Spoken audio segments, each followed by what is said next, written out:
అధికారులు తిరుపతన్న భుజంగరావులను ఉన్నతాధికారులు సస్పెండ్ చేశారు. ఈ మేరకు డీజీపీ రమేష్ గుప్తా ఉత్తర్వులు జారీ చేశారు. తిరుపతన్న భుజంగరావులను ఫోన్ ట్యాపింగ్ కేసులో సస్పెండ్ చేసినట్లు తెలిపారు. ఫోన్ ట్యాపింగ్ కేసులో జైలులో 2 పోలీసు అధికారులు ఉండగా వారు 48 గంటల పాటు జైల్లో ఉండటంతో వేటు వేసినట్లు తెలుస్తోంది.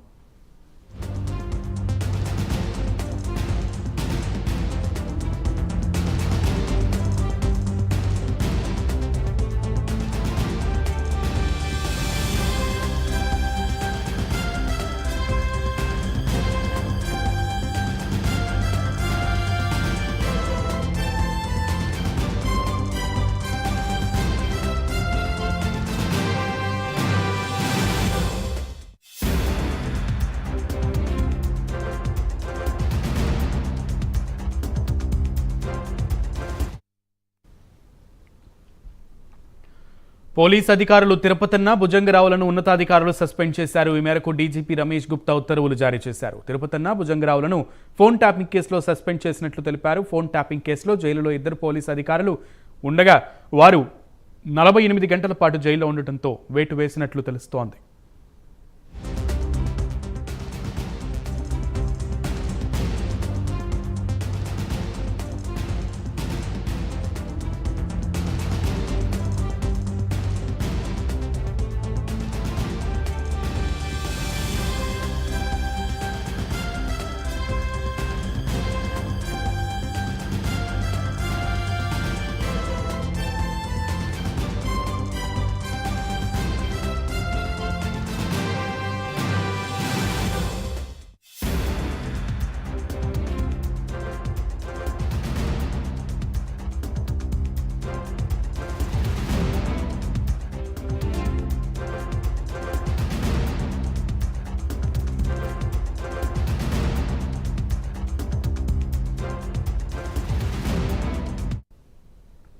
ఫోన్ ట్యాపింగ్ కేసులో సస్పెండ్ అయినటువంటి 2 అధికారులని పోలీసులు సస్పెండ్ చేశారు. మొత్తానికి తిరుపతన్న భుజంగరావులను 2 కూడా 48 గంటల పాటు స్టేషన్లో ఉండటంతో వారిని సస్పెండ్ చేస్తున్నట్టుగా డీజీపీ తెలిపారు. పూర్తి సమాచారం మా ప్రతినిధి కుమార్ లైవ్ ద్వారా అందిస్తారు. Kumar. Thank you Sunil. Phone tapping వ్యవహారంలోని ప్రస్తుతం 2వ రోజు భుజంగరావు అలాగే తిరుపతన్నని కూడా పోలీసులు అయితే విచారిస్తున్నారు.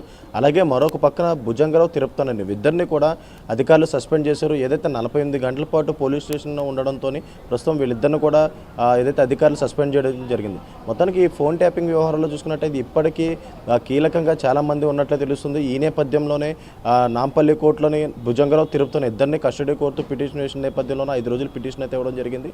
అలాగే నిన్న ఈ రోజు కూడా ప్రస్తుతం ఈ విచారణ అయితే కొనసాగింది. మొత్తానికి ఏదైతే 8 గంటల పాటు సుమారుగా విచారించారు. అలాగే విచారించిన తర్వాత కొన్ని కీలక విషయాలు అయితే వీళ్ళ దగ్గర నుంచి రాబట్టినట్లయితే తెలుస్తుంది. అలాగే మరొక పక్క ఈ కేసులో ఇప్పటికే మరొక 2 ఇన్స్పెక్టర్లను కూడా పోలీసులు అయితే అదుపులో తీసుకొని విచారిస్తున్నారు. ఏదైతే రాధాకిషన్ రావు ఇచ్చిన ఇన్ఫర్మేషన్తోని మరొక 2 ఇన్స్పెక్టర్లను అయితే బంజారాహిల్స్ బేస్ తీసుకొచ్చి విచారిస్తున్నారు. ఈ ఫోన్ ట్యాపింగ్ వ్యవహారంలో ఏదైతే గత ప్రభుత్వ హయాంలో ప్రతిపక్ష నేతగా ఉన్న రేవంత్ రెడ్డికి సంబంధించి చాలా ఫోన్లు అయితే ట్యాప్ చేసినట్లు తెలియడంతో, అలాగే మరొక పక్క ప్రణీత్రావు, ముఖ్యంగా ప్రణీత్రావు ఇచ్చిన ఇన్ఫర్మేషన్తో రాధాకిషన్ రావు అలాగే తిరుపతన్న భుజంగరావు వీళ్ళందరినీ కూడా పోలీసులు అదుపులో తీసుకున్నారు. అలాగే రాధాకిషన్ కూడా సుమారు 14 రోజులు రిమాండ్ అయితే విధించారు. అలాగే మరొక పక్క రాధాకృష్ణని కస్టడీకి తీసుకోవడానికి కూడా వచ్చే సోమవారం అదే ఎల్లుండ ఏదైతే పోలీసులు నాంపల్లి కోర్టులో కస్టడీ పిటిషన్ అయితే దాఖలు చేయనున్నారు. ఒకవేళ కస్టడీకి ఇస్తే కనుక వీళ్ళ ముగ్గురిని కలిపి విచారిస్తారు. వీళ్ళ ముగ్గురిని కలిపి విచారించిన తర్వాత ఈ కేసులో ముఖ్యంగా ఎవరెవరు ఉన్నారనే తెలుస్తుంది. అలాగే మరొక పక్క ప్రభాకర్ రావు యూఎస్లో ఉండడంతో అతనిపై లుకౌట్ నోటీసులు అయితే జారీ చేయడం జరిగింది. ఒక ప్రభాకర్ రావు వచ్చిన అతన్ని కూడా అదుపులో తీసుకున్న తర్వాత ముఖ్యంగా ఈ ఫోన్ ట్యాపింగ్లో కీలక వ్యక్తులు బయటపడే అవకాశం అయితే ఉంది. ముఖ్యంగా రాజకీయ నాయకుల పేర్లు కూడా దీంట్లో అయితే వినిపిస్తున్నాయి. ఏదైతే వీళ్ళు చెప్పిన కారణంగానే పోలీసులు ఏదైతే ఎస్ఐబి టీంలో ముఖ్యంగా వీళ్ళందరూ కూడా ఫోన్ ట్యాపింగ్ చేసినట్లు కూడా ప్రస్తుతం అయితే తెలుస్తుంది. ముఖ్యంగా వీళ్ళు ఇచ్చే స్టేట్మెంట్లు కూడా చాలా కీలకంగా మారనున్నాయి. ఇప్పటికే భుజంగరావు తిరుపతన్నని ఇద్దరిని కూడా సుమారు 8 గంటల పాటు విచారించారు. అలాగే వీళ్ళు స్టేట్మెంట్లు కూడా రికార్డ్ చేస్తున్నారు. ముఖ్యంగా వీళ్ళు చాలా కీలకమైన ఇన్ఫర్మేషన్ ఇచ్చినట్లు తెలుస్తుంది. కేవలం ప్రభాకర్ రావు ఇచ్చిన ఆదేశాలతోనే వీళ్ళందరూ పనిచేసినట్లు కూడా ఒప్పుకున్నారు. అలాగే వీళ్ళకి రికార్డ్ చేసిన ఆడియోలు అంటే ట్యాపింగ్ చేసిన ఆడియోలు ఏవైతే ఉన్నాయో ఇవన్నీ ప్రభాకర్ రావుకు తిరిగి చేరవేశారంటూ కూడా వీళ్ళైతే చెప్పడం జరిగింది. అలాగే ఏదైతే ప్రభాకర్ రావు కూడా దీనికి సంబంధించి ఒక కీలకంగా వ్యక్తి అనే చెప్పొచ్చు. అలా మరొక పక్క రాజకీయవేత్తలు అంటే గత బీఆర్ఎస్ హయాంలోని ముఖ్యంగా ఈ ఫోన్ ట్యాపింగ్ విషయం చాలా కీలకంగా వ్యవహరించింది. ఎలక్షన్స్లో కావచ్చు, అలాగే డబ్బు సరఫరాలో కావచ్చు, ఫోన్ ట్యాపింగ్ అనేది ఒక కీలకంగా వ్యవహరించింది. అలాగే చాలామంది బెదిరించినట్లు బెదిరించినట్లు కూడా తెలుస్తుంది. ఈ ఫోన్ ట్యాపింగ్ ద్వారా చాలామంది ఆడియోలు వాళ్ళ ఎదుట పెట్టి ఏదైతే బీఆర్ఎస్ ప్రభుత్వానికి ఎలక్ట్రల్ బాండ్లు కొనిపెట్టినట్లు కూడా తెలుస్తుంది. దీనివల్ల ఏదైతే గత బీఆర్ఎస్ 10 ఏళ్లుగా బీఆర్ఎస్ గవర్నమెంట్ ఫామ్లో ఉన్నప్పుడు కూడా చాలామందిని ఈ ఫోన్ ట్యాపింగ్ ద్వారా బెదిరించినట్లు కూడా తెలుస్తుంది. అలాగే రాజకీయ సంబంధించి గత ఎలక్షన్స్లో కూడా ఏదైతే ఫోన్ ట్యాపింగ్ కీలకంగా వ్యవహరించిందనే తెలుస్తుంది. ముఖ్యంగా రాజకీయవేత్తలు ఎవరైతే ఉన్నారో వీళ్ళు పోలీసుల ద్వారా ఒక టీంని ఏర్పాటు చేసి ఈ టీం ద్వారా ఫోన్ ట్యాపింగ్ ఇల్లీగల్గా ఫోన్ ట్యాపింగ్ అయితే చేయించారు. ఈ ఇల్లీగల్గా ఫోన్ ట్యాపింగ్ చేయించడంతోనే ఏదైతే చాలామందిని బెదిరించడం జరిగింది. ఇందులో ఫార్మా కంపెనీ కావచ్చు, లేదంటే సాఫ్ట్వేర్ కావచ్చు, అలాగే రియల్ ఎస్టేట్ వ్యాపారులు కావచ్చు, వీళ్ళందరినీ కూడా ఈ ఫోన్ ట్యాపింగ్ ద్వారా బెదిరించినట్లు కూడా తెలుస్తుంది. అలాగే ప్రస్తుతం ఏదైతే ఈ భుజంగరావు తిరుపతన్న ముఖ్యంగా వీళ్ళిద్దరు కూడా చాలా కీలకమైన వ్యక్తులని చెప్పొచ్చు.